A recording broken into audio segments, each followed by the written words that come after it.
Let me show you something. That one's clicky. That one's clicky. It works, but it's not the clicky feeling. This one, gotta clean it off still, but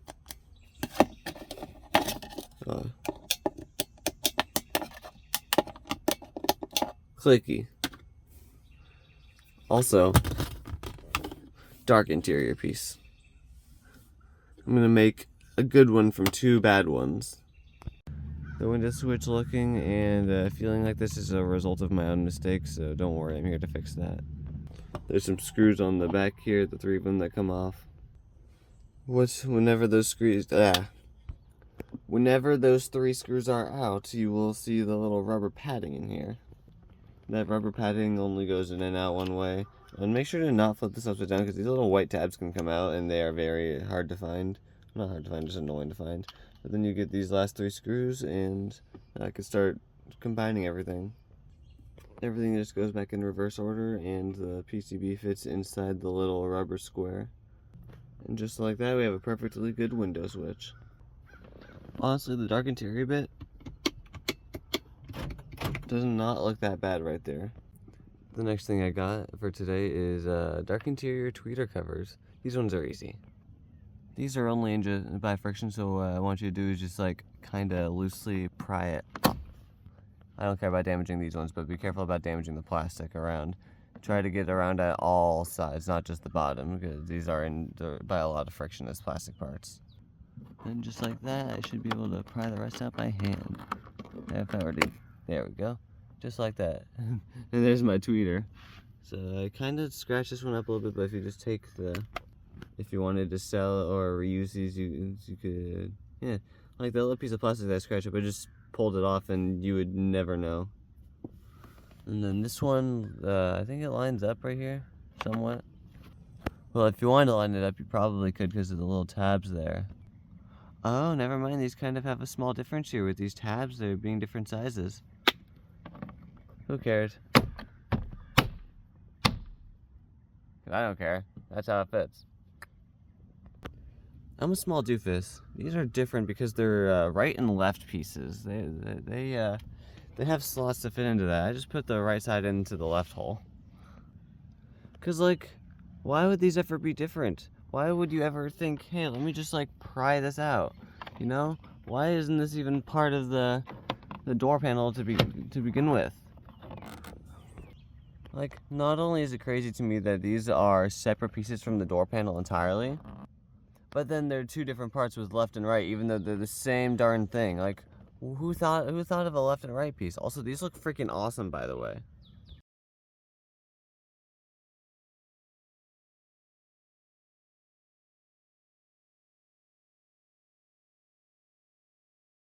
I got a little something I've been meaning to fix for a while. This one I actually did break, but I JB welded it back together, and let's hope I could get it to fit in there carefully, because this thing breaks easily. It comes out with the 2 screws, and then this entire thing just plies out, and these are actually computer power supply screws I have holding this in. They work just fine. These 2 screws need to come out. This piece isn't going to come out, but I wanted as much room as possible to try to flex this piece back on there, because this will break very easily if I'm not careful. I swear this is the most brittle plastic in the world. What? Why does it do that? I had this side on perfectly fine, and that side just had to push into place, and even the JB Weld could give it a little bit of wiggle room, right? Nope, it just obliterated itself.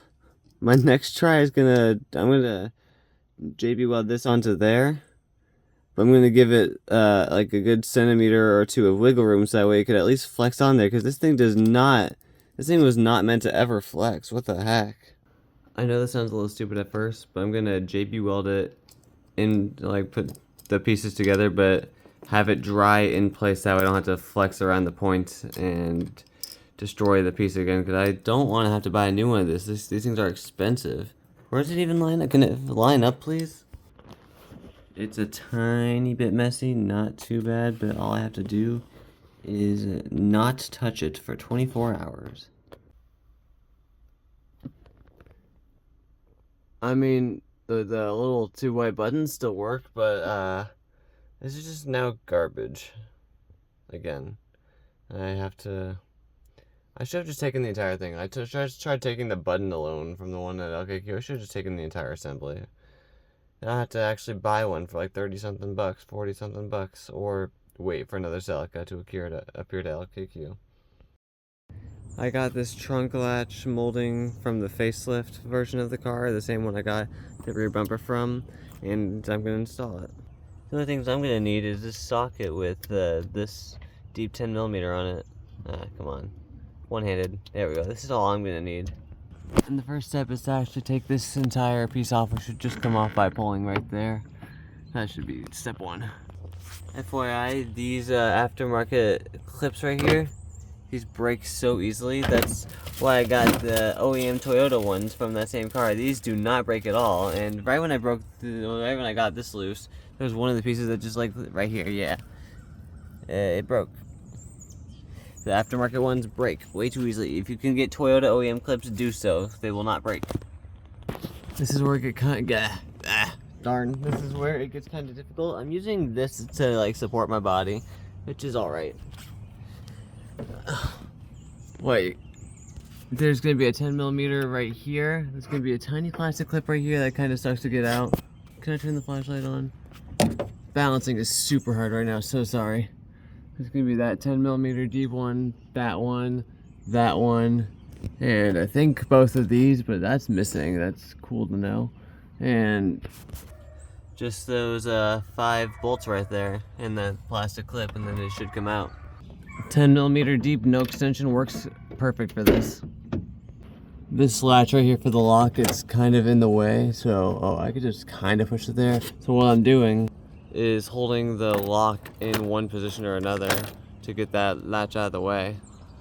Or on second thought, if the key is inside the key lock in the hole, you could just easily move this with your thumb, so I'm gonna do that. And then it just comes out. But I forgot about the plastic clip, so I kind of just broke it. I mean, this will still go on without the plastic clip, but like, I did not mean to do that. This tiny clip sucks a lot. Whatever. Now I'm gonna take the hardware off of this one and just like slot it in. Semi bad news. Someone was driving by and I was too distracted watching them drive by, and I dropped the nut I was tightening onto that washer and it fell down here. And as far as I'm aware, there's no way to get that out. And that's why we keep all our old hardware.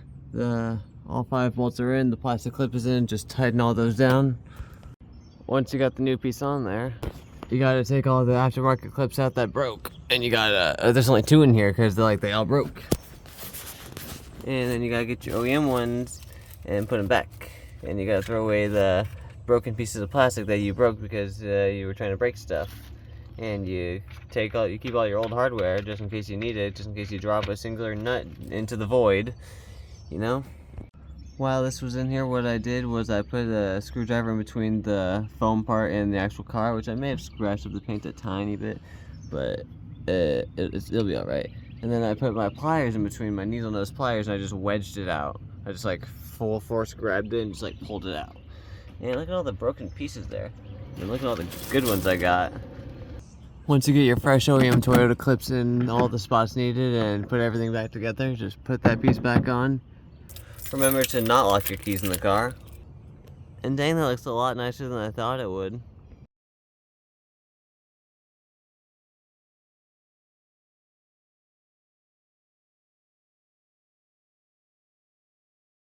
The next project is both this side and the passenger side door handle thingy. Don't know what it's called, but this one's in nicer condition. There wasn't much of a tutorial on this one. It's more of just take the door panel off, and then there's a whole bunch of screws. 1, 2, 3, 4, 5, 6, 7, 8, 9-ish screws that hold in the handle piece, which I have the old one right here. Then it just comes out, and you gotta take the door handle out of it as well. There's a screw there with a little back piece. I think I have it somewhere over here. Yeah. And then that just comes in and out. And while taking off this door panel, isn't this ironic? Look at this nugget. So both of these parts, they're good, but there's two small differences I'm seeing. This is the old one. It has a small tear right here, and that's about it. And then there's the new one. It has like a very small tear right there. You wouldn't be able to see that normally, but it has this crack right here that I didn't notice until recently, until like just now. So what I'm thinking is, it looks like I could take the bottom and top halves off, so I'm gonna try that. Success! The top and bottom halves are separated, which is also how you get this little chrome ring off. I'm actually gonna take the chrome rings off of both left and right pieces and try to like repaint them chrome, because the other one's on there now. It's not perfect, but it's definitely better than being scratched up. So I'm gonna restore these. This piece is like a plastic with a leather upholstery on it. That's fine. That can always be redone to something. But this one's just pure rubber. The crack in it is alright, but like I'm gonna just make the good one out of two alright ones. And now we have a near perfect condition piece. I may or may not reupholstery these in the future. I have the other ones on the side. I don't know if I'm going to keep those or not, because those would be a good reference, but I just got these because they were in very nice shape. And I think they only charged me like $5 per side.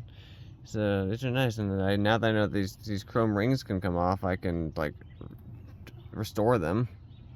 I got the two old ones off. I'm going to take the top halves and bottom halves off of each one, since they come off with two screws here, and then these chrome rings are plastic that are either wrapped or painted chrome, so I'm going to take those rings off and respray those rings and then put them back in my car eventually. This is probably not gonna happen for a while, but that's the plan. I put the 4 screws away, but if you wanted to restore these, you actually could. You could probably use something to restore rubber and plastic. This piece is plastic molded to this piece being rubber. It's a very thick rubber. And just like clean it up and paint it black, or however you would recolor that with both sides, as long as they're not like badly cracked, which you could probably fix. I've seen people fix rubber cracks easily. And then these pieces are just plastic with a leather upholstery on them. You could take the leather out and reupholster this any color you want, even if whether you do or don't know how to do it. Hi, cat. These can easily be repaired. It's just that these 4 pieces here, I'm gonna zoom out. I'm gonna throw these out, and I'm just gonna restore these. If I knew these could be restored, I probably would have done that instead of getting the ones from the junkyard, but you live and you learn.